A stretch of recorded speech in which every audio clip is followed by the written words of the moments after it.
This is assignment 10-1, controlling presentation, presented by Michael Grilly, MT 6255. Introduction to Leadership and Quality. Instructor is Dr. Carl Prohl, National American University, February 10th, 2021. Control in a business setting is also known as organizational control. Organizational control is the techniques, processes, and procedures that regulate, guide, and protect an organization. A quote from an article in the African Journal of Business Ethics: better decisions emanate from situations where one's ethical thought process is guided rather than being presented with a list of prescribed norms and standards. The whole point of the African Journal of Business Ethics is a magazine or periodical that was introduced and started to get many countries in Africa to control their business processes through ethical behavior. Now, organizational control is one of the four pillars of management: planning, organizing, leading, and control.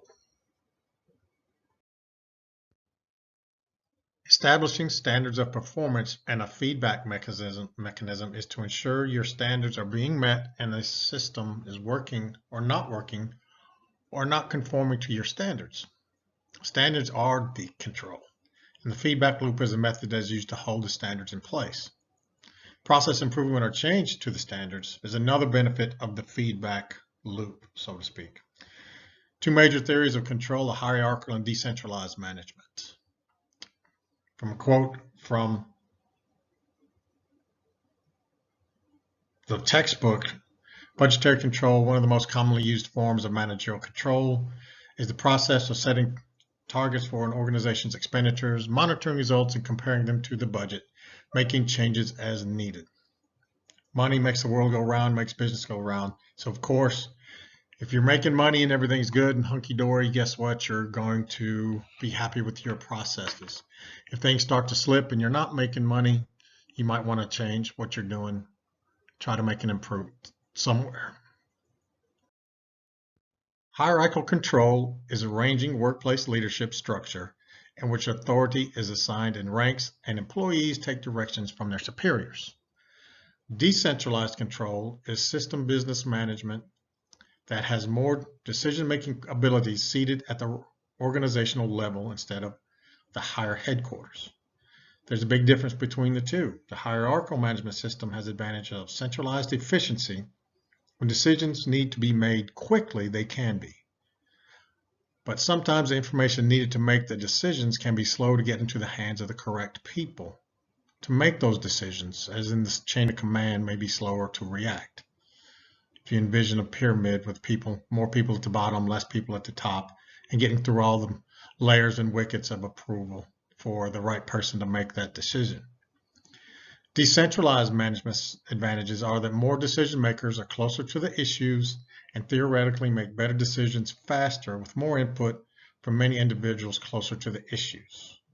That means you have a lot of different eyes looking at one problem and from different aspects of that one problem, and can come to a consensus and make a better decision quicker instead of having to run any kind of request for a decision up a chain of command that may be slower to react.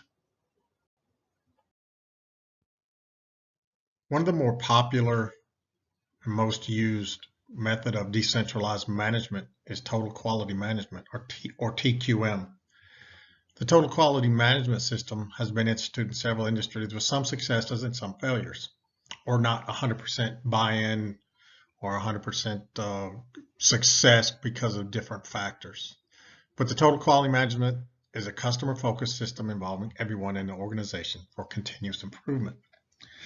And what that means is everybody has a stake in the outcome. There's a stake in the process, the production, everything involved with the company, as well as the outcome and the input. The major tenets of TQM: there's customer-focused, employee involvement, process-centered, integrating systems, strategic and systematic approach, continuous improvement, and fact-based decision-making process, and communication, which is one of my favorites. Everybody needs to know what everybody's doing with open, honest, unfettered communication. The major tenets of TQM all revolve around the process and eliminating the waste of movement and resources. To quote a journal article, the implementation of TQM should include notions like continuous improvement, which involves continuous review and reevaluation, includes the elimination of waste, simplification, and organizational focus, all of which are ongoing processes in a factory. TQM also requires cross-functional integration. And customer-focused is one of the tenets, the first one, and have their input from sales and critiques after a purchase when the salesperson follows up. Employee involvement gives everyone a buy-in for the entire process and product, and at the same time holds them accountable for their inputs. Process focus is the focus of having the right action occur at the right time by the right people. This focus is supposed to boost productivity, ensure the consistency, and no steps are missed. Integrating systems is the using of every asset available to the company for improvement and or production. You take every asset and leverage it for this production, for your system to get your product out there. To continue, the strategic and systematic approach is having all the employees and management to promote and foster an environment of continuous process improvement to help the organization achieving its vision, mission, and goals, which comes into play later. But the continuous improvement, this concept is have an analytical and creative manner to find ways to become more competitive and have a better product. Always looking to make things better, always looking to have a better process. People are always trying to use their creative juices and analytics to get things done in a less wasteful manner. Fact-based decision-making process is the emphasis of intense data collection and non-judgmental analysis, comparing the pros and cons of each course of action given the options. Everybody calls that wargaming or process analysis. You know, wargaming, from what my background is, what's the most dangerous, most likely, and easiest course of action. Communication. All employees are encouraged to have a say. Day-to-day operations as well as long-term goals that should be communicated daily to foster morale and team building. If everybody knows what's going on, how it's going on, and what the next step is, they feel part of the team and fosters morale. It makes everybody feel better about, well, maybe I'm really in this to win it with everybody. More of a team player. Now for a short history of total quality management. In the 1950s, W.E. Deming taught methods of statistical analysis and quality control to Japanese executives. This is considered the beginning, but there were other people that had done stuff prior to World War II, prior to the 50s, about statistical measurements of quality and quality control. But he's the first one to put it together and actually taught it overseas. There have been small additions since that, made some impacts in the 70s and 80s. Benchmarking was introduced by Xerox in 1979, which meant comparing products against the best competition there is. Take your best product and see who else is out there and say, okay, how we stack up. Six Sigma started by Motorola in the 1980s. It was a quality standard to aim for 99.9997% deficit free on production or services. This emphasized hugely great, like super quality, where it's like there's no deficit at all almost. And then Six Sigma emphasized the data-driven process approach known as the DMAC, define, measure, analyze, improve, control roadmap. The DMAC order works, makes logical sense, but that's not why it works. How it works to be best seen by looking at problems encountered when it's not followed.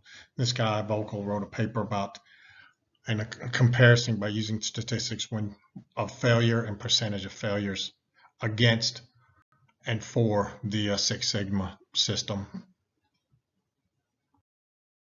Most of the literature suggests the failures of the TQM and Six Sigma concepts of management are from less than 100% buy-in or in strict adherence to the steps and the processes. The benchmarking process has 5 steps: plan, find, collect, analyze, improve. Six Sigma as well, 5 steps. And define, measure, analyze, improve, control. If one of these steps is not explored or followed completely, the system and therefore the results will fail. If you jump to a conclusion per se, or you don't define exactly where you're trying to get to in the beginning process, or exactly how you're going to measure it and analyze it, or what you're going to do to improve it, because that's just ideas in the long term. But what if these come across that you didn't define it at the beginning? The whole process will fail. And that's what proponents of these systems will explain, that this is the case almost every time there's a fail in their system, TQM or Six Sigma. Now, when public safety is considered, as with mass transit, some of the safety measures are big and bulky and time-consuming.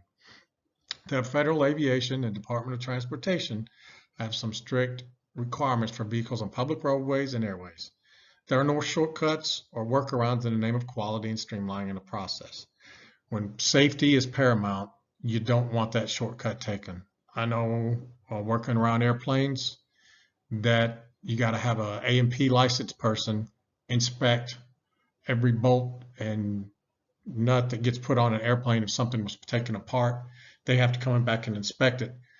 And if there's very few of those guys that have that extra license, the A&P supervisor license, then you can't proceed until they get there and inspect it.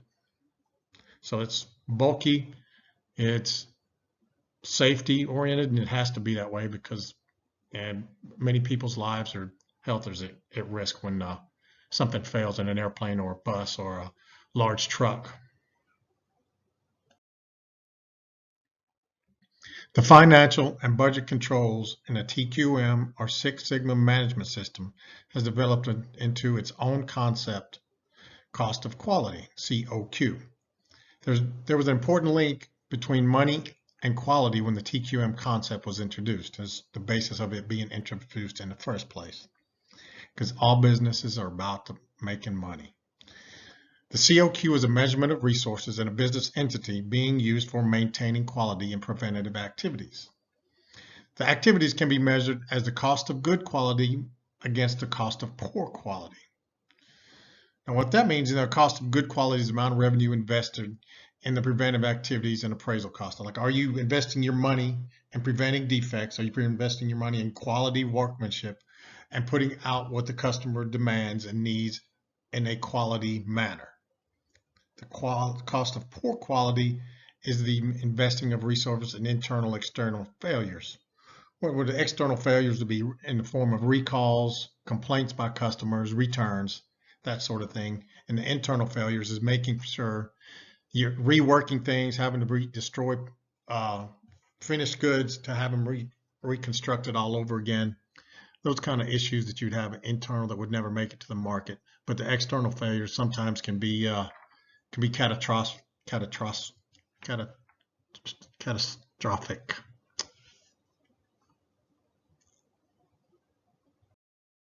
In the year 2002, doctoral students did some research on if the TQM was worth it in the long run.